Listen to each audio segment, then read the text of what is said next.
Genuine तरीके इंसाफ से पूछता हूँ कि कोई एक काम बता दें जो बानी पीटीआई ने अपने टेन्योर के दौरान किया है। आप थोड़ी सी नज़रसानी करें और वो पहले जो आपने वोट चोरी किए थे डेस्का के भी और पूरे पाकिस्तान के भी और आर्टिस्ट को भी बिठा दिया था और ज़िमनी इलेक्शन भी ऐसे करवाए थे, उनकी आप माफ़ी मांगें। उन्होंने आगे कहा जी मतलब धुंध बहुत थी और इस धुंध में हम कहीं गायब हो गए। तो वो धुंध नहीं थी, वो अंधाधुंध थी। खान साहब, वो अंधाधुंध तरीके से आपने वोट चोरी किए थे। बिस्मिल्लाहिर्रहमानिर्रहीम, आप देख रहे हैं आज़ाद डिजिटल और मैं हूं अहमद वड़ाइच। अडयाला जेल में बानी पीटीआई की बहन अलीमा खान जो है वो उनसे मिलने के लिए गई थी और अडयाला जेल के बाहर आकर उन्होंने मीडिया से बातचीत की और ये कहा कि बानी ने कहा है कि मेरा जो वोट बैंक है 2024 का इलेक्शन हुआ, मेरा वोट बैंक जो है वो चोरी किया गया है और 2-1 से लोगों ने मुझे वोट दिए थे जबकि हुकूमत किसी और की बना दी गई है। एक उन्होंने ये बात की, दूसरे नंबर पर उन्होंने ये कहा कि मैं पूरी कौम से कहता हूँ कि 27 सितंबर का जो जलसा होने जा रहा है उसमें सारे लोग जो हैं वो घरों से बाहर निकले और जलसे की जिम्मेदारी जो है मैंने अली बिन गंडापुर को दी है, साथ में जुनैद अकबर को दी है। इसके अलावा बानी पीटीआई ने ये भी कहा कि मैंने 3 साल कोशिश की है कि इस्टेब्लिशमेंट से मेरे मुज़ाकरात हों, लेकिन इस्टेब्लिशमेंट से मेरे मुज़ाकरात कामयाब नहीं हुए हैं, वो हमारी ही जमात को दबाया गया है उसमें।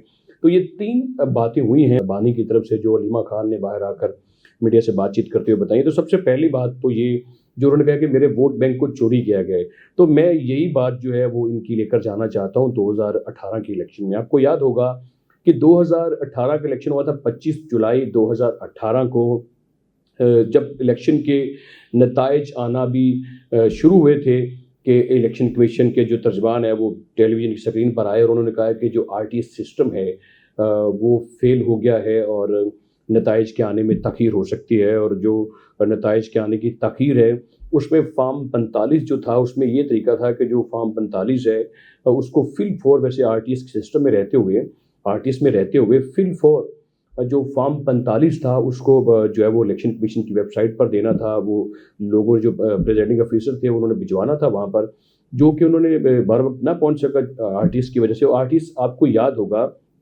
कि ये सिस्टम है क्या। नाज़रीन, ये जो सिस्टम है ये पाकिस्तान के सियासी तारीख में पहली बार ये सिस्टम दिया गया कि इस सिस्टम के तहत इलेक्शन होंगे।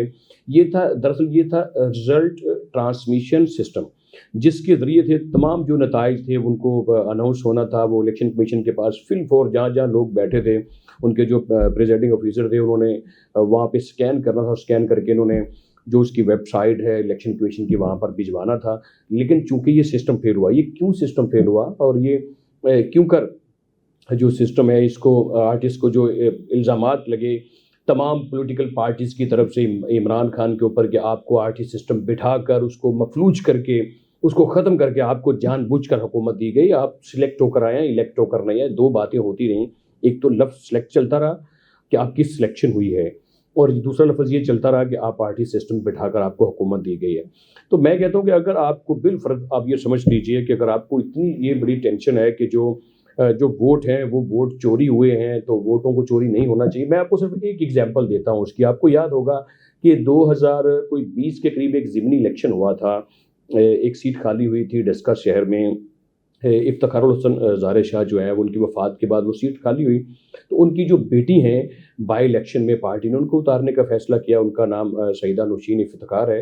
वो नौशीन इफ्तिखार साहिबा जो है वो इलेक्शन में आई और इलेक्शन हुआ और इलेक्शन की जो रात है, रात के 12 बजे के बाद जो है वो ऐसा काम हुआ, ऐसा घपला हुआ कि कोई 20 से ज़ायद जो प्रिजाइडिंग ऑफिसर थे उनको जो है वो वहाँ से चलता कर दिया गया, उनसे सारी चीज़ें छीन ली गई, उनको अगवा कर लिया गया। पहले तो कभी ऐसे होता था कि पोलिंग बूथ छीन लिए जाते थे या लोग अपने तहवील में ले लेते थे और जो पोलिंग एजेंट है उनको कहीं निकाल दिया जाता था। लेकिन ये पहली दफ़ा हुआ पाकिस्तान की सियासी तरीके एक ज़िमनी इलेक्शन में कि वहाँ पर जो प्रिजाइडिंग ऑफिसर से जो 20 से ज़ायद थे रात के 12 बजे के करीब उन सारों को अगवा कर लिया गया और अगवा करके उनको एक पॉलिटिकल जो डेरा था वहाँ के पाकिस्तान तरीके इंसाफ का वहाँ जाकर बिठाकर उनको जो है उनसे मर्जी के रिजल्ट बनवाए गए, पहले के रिजल्ट चेंज किए गए और जो रिजल्ट हैं वो चेंज करके सुबह के कोई 5-6 बजे तक वो चेंज होते रहे। 6 बजे के करीब वो लोग जो है वो जब वो पहुँचे आरओ दफ्तर में तो उन्होंने आगे कहा जी मतलब धुंध बहुत थी और इस धुंध में हम कहीं गायब हो गए। तो वो धुंध नहीं थी, वो अंधाधुंध थी। खान साहब, वो अंधाधुंध तरीके से आपने वोट चोरी किए थे। सिर्फ ये एक एग्जाम्पल है पूरे पाकिस्तान से। और उस वक्त आपकी हुकूमत में जितने ज़िमनी इलेक्शन हुए थे उसमें सारे इलेक्शन ऐसे ही होते रहे वोट चोरी होते रहे, लोगों के साथ बड़ी ज्यादती होती रही और अंधाधुंध तरीके से आपकी जमात की पूरी हरारकी ने, पूरी आपकी जो सरकारी मशीनरी थी, पूरे वसाइल थे, वो लगाकर एक नहाती लड़की जो आपके खिलाफ इलेक्शन लड़ रही थी और पूरा इलेक्शन जो मुतनाज़ा हुआ और बाद में आपने उसके बाद फिर जब सुप्रीम कोर्ट ने दोबारा इलेक्शन का हुक्म दिया और दोबारा इलेक्शन के बाद भी ये सब कुछ होने के बावजूद आप जो है वो आप इलेक्शन हार गए थे, आपकी अपनी हुकूमत थी। तो ये सिर्फ मैंने एक आपको इसकी एग्जांपल दी है, बाकी चलते मैं थोड़ा सा आगे चला जाता हूँ। ठीक है, आपको हुकूमत मिल गई, आप बड़े विजनरी लीडर थे, आपका बड़ा नाम था, आपको बड़ा पता था कि पाकिस्तान के पॉलिटिकल सिस्टम को, पाकिस्तान की जो जगराफी हदूद है उसको कैसे चलाना है, पाकिस्तान के हमसाया मुल्कों से ताल्लुकात कैसे रखते हैं, फॉरेन पॉलिसी कैसे बनानी है, आपको सारा याद है। आपको पता होगा कि आप 2018 से लेकर कोई 22 के करीब तक आप वज़ीर-ए-आज़म रहे, तकरीबन पौने 4 साल तक। आप पौने 4 सालों में आप बताइए कि आपकी गवर्नमेंट थी, आपने अपनी जो अंदरूनी पॉलिसियाँ थी वो कैसे रखी। आपने एक वादे किए थे, कुछ मैं आपकी नज़र कर देता हूँ। आपने चंद वादे किए, चले मान लेते हैं आप सिलेक्ट होकर आए, आप आर्टिस्ट बैठाकर आए, आप बड़े लीडर थे, बड़ी महान हस्ती थी, आपका बड़ा नाम था, बड़ा चर्चा था, आपको पॉलिटिक्स की बड़ी चीज़ें आती थी। तो ये सिर्फ बता दीजिए कि आपको इतना वोटों का अगर इतना ही आपको तकलीफ होती है कि वोट चोरी होते हैं, तो वोट चोरी होने के बावजूद भी आप ये बताइए कि आपने कहा था कि मैंने जो 50 लाख घर हैं वो मैंने लोगों को बनाकर देने। आप बता दें कोई एक घर किसी को बनाकर दिया हो? 1 करोड़ नौकरियां देनी थी नौजवानों को, आपने झांसा दिया और अपने साथ मिलाया उनको कि मैं 1 करोड़ नौकरियां देने जा रहा हूँ नौजवानों को। आप मुझे सिर्फ बता दें, कोई नौजवान बता दें मुझे, मतलब मुझे मेरे जो जब मैं ये अपना तजिया पेश कर रहा हूँ तो इसके नीचे कमेंट कर दे पाकिस्तान के कोई नौजवान, बजाय कि आप मुझे गालियां दें और ये कहें कि बानी की मोहब्बत में ठीक है होनी चाहिए, हर बंदे की अपनी लीडर के साथ मोहब्बत होती है, आप उससे करें मोहब्बत, हमें कोई एतराज़ नहीं है। लेकिन हकीकत के ऊपर आएँ और दलाइल से मुझे बताइए कि पाकिस्तान की सियासी तरीक में अगर आरटी सिस्टम बिठाकर वोट चोरी करके सेलेक्ट करके अगर बानी पीटीआई इमरान खान को इक़्तिदार के मनसब पर बैठाया गया था, तो सिर्फ ये बता दें कि उन्होंने अपने दौर के दौरान, अपनी हुकूमत के दौरान उन्होंने कितने लोगों को घर बनाकर दिए, कितने लोगों को नौकरियां दी। 1 करोड़ में से वज़ीर-ए-आज़म हाउस की जो दीवारें तोड़ दी जाएंगी, लाइब्रेरियां बना देंगे, वो बता दें। पाकिस्तान में कितनी नई यूनिवर्सिटीज़ बनी ये बता दें। चले पूरे पाकिस्तान में बता दें कितनी यूनिवर्सिटीज़ नई बनी हैं उन 4 सालों में। ये भी छोड़ दें, ये बता दें जो बिलियन ट्री का मनसूबा था वो कितने दरख्त लगाए, जो मतलब लाखों करोड़ों जो दरख्त लगाने थे पोल्यूशन के खिलाफ, वो बताइए कि वो कितने उन्होंने दरख्त लगाए थे, वो को मनसूबा बता दें। यानी कि फिर कहा कि मैं करप्शन के खिलाफ आया हूँ, तो करप्शन में क्या किया, यानी कि अपनी अहलियत समेत फरा जो खतून है वो क्या उस्मान बुज़दार गवर्नमेंट के साथ क्या ट्रांसफ़र पोस्टिंग होती रही, कहाँ है आज वो सब लोग।